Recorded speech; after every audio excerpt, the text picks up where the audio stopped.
Bonjour Rachid, quel est votre rôle dans cette association? Moi je suis vice-président depuis la création de l'association en 1992. D'accord. Pourquoi l'image de Che Guevara? Pourquoi le Che Guevara? Parce que pendant des années, de 87 à 89, on a combattu le fascisme aussi bien dans le stade que dans tous les autres stades en France. Et vu qu'ils avaient comme effigie Adolf Hitler, nous, pour se dissocier de eux et pour leur montrer qu'on était le contraire de eux, on a sorti le Che Guevara en 89. D'accord. Donc en fait, ce club, il a vraiment été monté contre le fascisme en fait. En fait, c'est ça. Les Winners se sont créés du fait que déjà dans le stade Vélodrome, comme dans Marseille, parce qu'en fait on a combattu le fascisme aussi bien dans le stade comme à l'extérieur du stade pendant des années.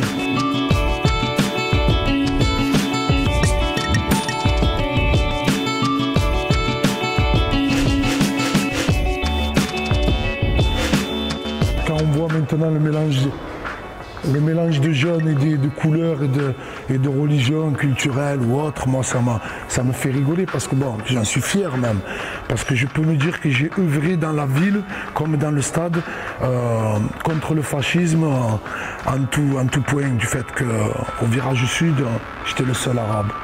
Voilà. Le jour où j'y ai mis un pied, j'ai compris que j'avais un combat à mener. Qui c'est qui a créé l'association? L'association, c'est des jeunes du 2e et du 3e arrondissement. Ils étaient 6 ou 7, ils ont créé cette association. En fait, ils ont créé le groupe en 1987. Voilà. Et par la suite, je suis venu renforcer les rangs des jeunes de Victor Hugo. Voilà.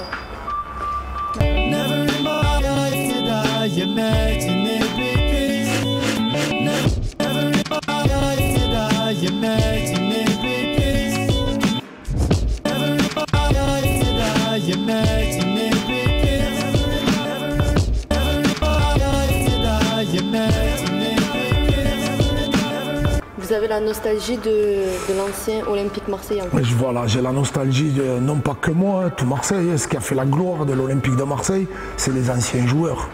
C'est les Waddle, c'est les Papins, c'est les Enzo Francescoli, pour ceux qui étaient des techniciens. C'est des joueurs à qui on n'a pas laissé des fois de chance, alors qu'ils le méritaient et qui avaient du football, qui sont nés et passionnés par le ballon, qui sortent de milieux populaires dans lesquels ils n'avaient qu'une porte de sortie, c'était le foot.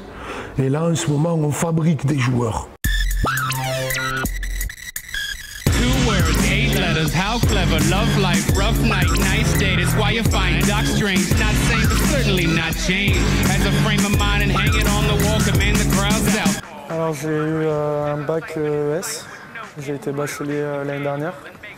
En septembre, j'avais commencé une formation en STAPS à Montpellier. Et en arrivant à l'OM, j'ai pas eu la possibilité de la continuer et j'espère la reprendre à la rentrée prochaine. D'accord. Quelle a été ton motivation? Pour le sport? Ouais. Bah, j'ai commencé tout petit, ma famille a toujours fait du sport et moi j'adorais ça. J'ai commencé le foot à l'âge de 4 ans.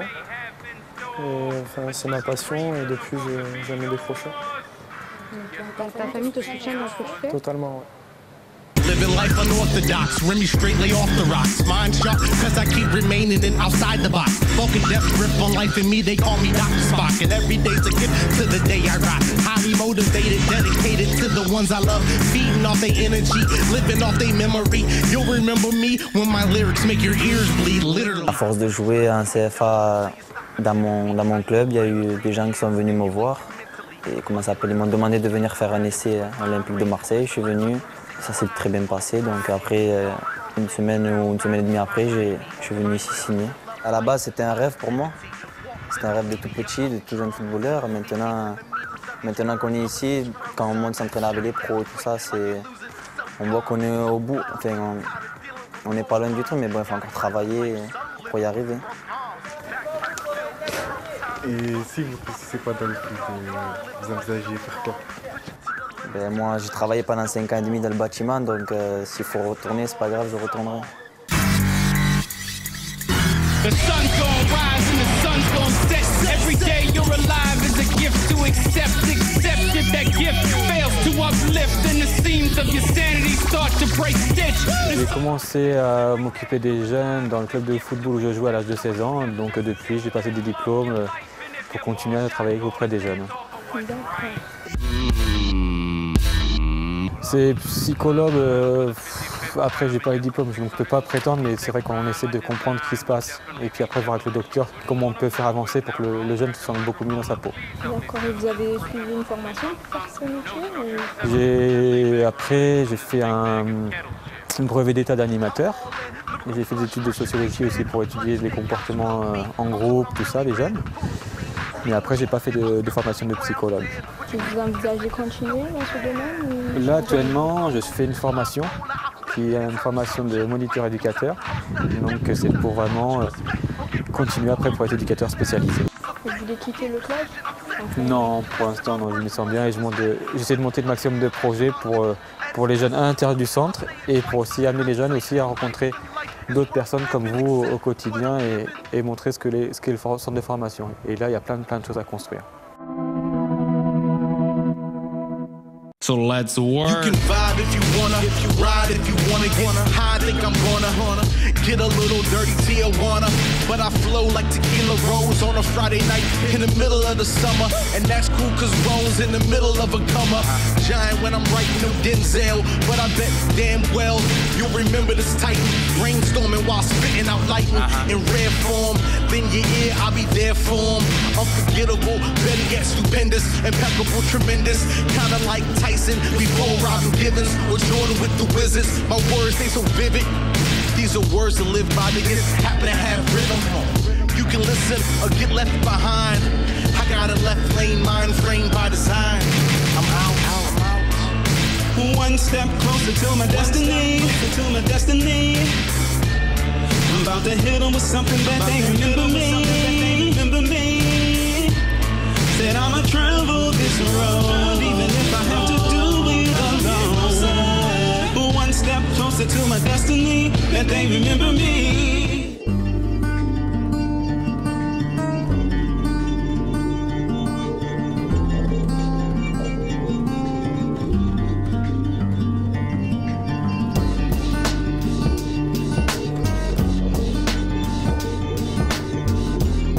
Alors je m'appelle Aurélien Alexis, j'ai 28 ans, je suis né à Marseille, je vis à Marseille. Je suis ici donc au magasin Adidas depuis avril 2009. J'entame donc ma bientôt 6e année quasiment. C'est quoi votre poste ici à Adidas? Alors ici je suis ce qu'on appelle Advanced Retail Professionnel, donc ARP, le diminutif. Pour te donner une ordre d'idée, c'est un petit peu assistant responsable ou vendeur évolutif ou premier vendeur selon les magasins. En tout cas, c'est un poste qui permet d'évoluer en tant que vendeur et passer en tant que manager étant vendeur précédemment. Je peux être footballeur professionnel, j'ai un petit peu, comme je pense beaucoup de sportifs de haut niveau, focalisé là-dessus. Ce qui fait que quand j'étais plus jeune et quand j'ai fait ma formation, j'ai pas vraiment cherché une autre possibilité derrière. En revanche, j'ai toujours gardé mes études en parallèle, sur lesquelles j'ai vraiment insisté. Donc j'ai eu mon bac, j'ai eu la chance de passer mon bac avec 1 an d'avance, parce qu'il faut savoir que sur un cursus de sportif de haut niveau, on passe le bac en 4 ans et pas en 3 ans. Je l'ai présenté en candidature libre, je l'ai eu, ce qui m'a permis d'avoir quand même un support au cas où, voilà, le foot c'est bien beau, mais moi mon cas c'est les blessures, une fin de contrat qui a fait que je n'ai pas réussi, ce qui fait que donc derrière il faut pouvoir rebondir. Moi j'ai décidé d'arrêter le sport de haut niveau, j'ai décidé de me lancer dans la vie active. Mon bac m'a quand même aidé parce que j'avais quand même un support, quoi, voilà.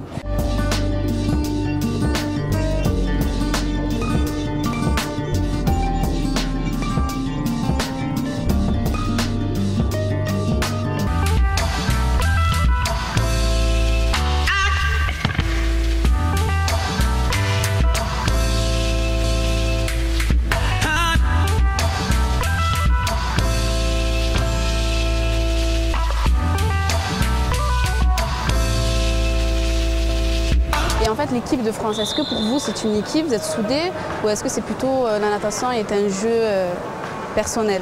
Alors je pense que c'est ce qui fait la réussite du cercle des nageurs à Marseille et en équipe de France. On a fait le choix de faire en équipe un sport individuel. Alors, je m'explique. En fait, on a réuni des athlètes qui avaient des potentiels et qui pouvaient faire des médailles, mais qui avant tout avaient cet esprit collectif et cette notion de partage, qui ne voulaient pas travailler tout seuls dans leur coin, qui avaient envie d'apprendre et en même temps de partager leurs secrets. Je pense que c'est ce qui fait notre réussite, où on a les plus anciens dont je fais partie avec Frédéric Bousquet, où on a des médailles internationales depuis maintenant pratiquement 10 ans. Et il y a la nouvelle génération qui arrive comme Florent Manodou, Yannick Agnel ou Mehdi Metella que vous verrez tout à l'heure, qui justement sont en train d'apprendre un petit peu de tout ça. Et nous, on a un petit peu ce devoir de transmettre le flambeau pour que ça continue de briller. Mais le quotidien de la natation, il est tellement lourd et tellement fatigant que c'est impossible de ne pas avoir une équipe autour de toi. Plus tu as une équipe qui est un peu composée, où on essaye de créer une âme, trouver un peu cette deuxième famille après chacun la sienne, c'est beaucoup plus facile parce qu'une carrière, il y a des hauts, il y a des bas. Et quand tu prends les coups durs, en général, tu te retrouves tout seul. Donc c'est comme ça qu'on s'est construit et je pense que ça nous sourit bien. Si tu veux décrocher les médailles, en tout cas pour la natation, il faut vraiment t'y consacrer à 100%. Donc la vie perso, à certains moments, ça peut s'avérer difficile. Mais est-ce que c'est déjà arrivé en fait d'en avoir marre de la natation et de vouloir en fait avoir votre vie perso un peu comme les autres? Oui, alors il y a des périodes où la natation, tu es un peu fatigué parce que c'est lassant, faire des longueurs tous les jours, c'est pas forcément ce qu'il y a de plus marrant. Mais c'est vrai que le côté social, ça manque. C'est une vie géniale. Maintenant, à certains moments, c'est un petit peu lourd. Donc on peut dire que vous avez déjà perdu des amis proches Non, pas perdu parce que tes vrais amis comprennent un peu ton choix. Et c'est surtout qu'ils voient que je me régale et que je suis heureux dans ce que je fais. Donc je me dis que j'ai toute la vie et qu'on rattrapera le temps perdu bientôt. Et pendant les compétitions, en fait, comment vous pouvez gérer le stress en fait? Alors le stress, il se gère de plusieurs manières. Alors tu as une carrière en général, ça se rapproche de 10 ans. Tu fais toutes les erreurs possibles. Pour avoir l'opportunité d'un jour gagner une grande compétition, il faut souvent passer par les erreurs. Donc on a fait toutes les erreurs possibles et notamment mal gérer la pression. Petit à petit, tu te familiarises avec l'environnement, c'est-à-dire que les caméras, le public, les autres nageurs qui sont très forts, ça devient ton quotidien et ça devient normal en fait. Et plus tu as cette sensation d'être chez toi, de connaître et de gérer ton environnement, moins tu as de stress. Et ensuite, il y a une deuxième chose qui est rentrée dans le sport de haut niveau depuis maintenant un petit peu plus de 10 ans, la préparation mentale, qu'on ne faisait pas en France, que beaucoup de pays anglo-saxons faisaient, comme les États-Unis et l'Australie. Et aujourd'hui, nous, dans le staff, on a 6 entraîneurs en tout, plus un préparateur mental. Donc une fois par semaine ou une fois tous les 2 semaines, on travaille avec sur de la visualisation mentale sur des courses, gérer la pression, préparer un petit peu tous les cas qui vont pouvoir se passer sur la semaine. Je vais mal nager, je vais bien nager, je vais moyennement bien nager. Et comme ça, tu te familiarises un petit peu avec tout ce qui peut se passer. Et il n'y a pas de surprise en fait. On essaye de contrôler tout ce qui est contrôlable.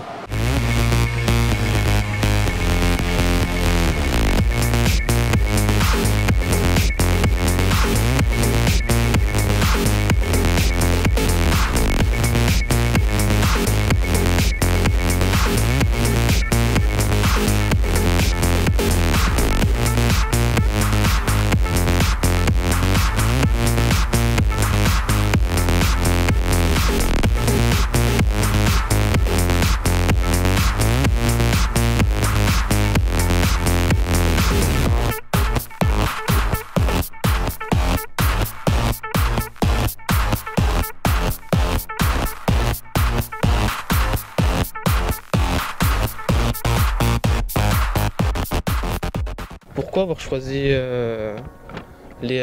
être médecin dans les équipes de sport? Pourquoi pas dans les médecins généraux? Parce que je suis sportif à la base, j'ai fait pas mal de football et j'ai toujours voulu combiner à la fois ma passion du sport et mon métier, ce que je fais actuellement. Vous le faites depuis quand? Alors ça fait quelques années maintenant, ça fait vraiment 10 ans que j'exerce et 10 ans que je suis dans le milieu du sport, du football en particulier. Toujours au niveau médical et avant ça j'ai été dans le milieu sportif pur et maintenant je gravite toujours autour du football mais par le biais médical. Parce que l'idée globale que j'essaye de suivre, c'est avoir un métier certes parce qu'il faut gagner sa vie, c'est normal, mais se faire plaisir, c'est-à-dire que par le biais de la médecine, par le biais du sport, vivre des moments, rencontrer des gens, moi ça m'a permis mon métier de médecin du sport, avec les équipes, de rencontrer des gens extraordinaires dans des milieux complètement différents. Et je crois que c'est vraiment ça qui me guide, quoi. Voilà.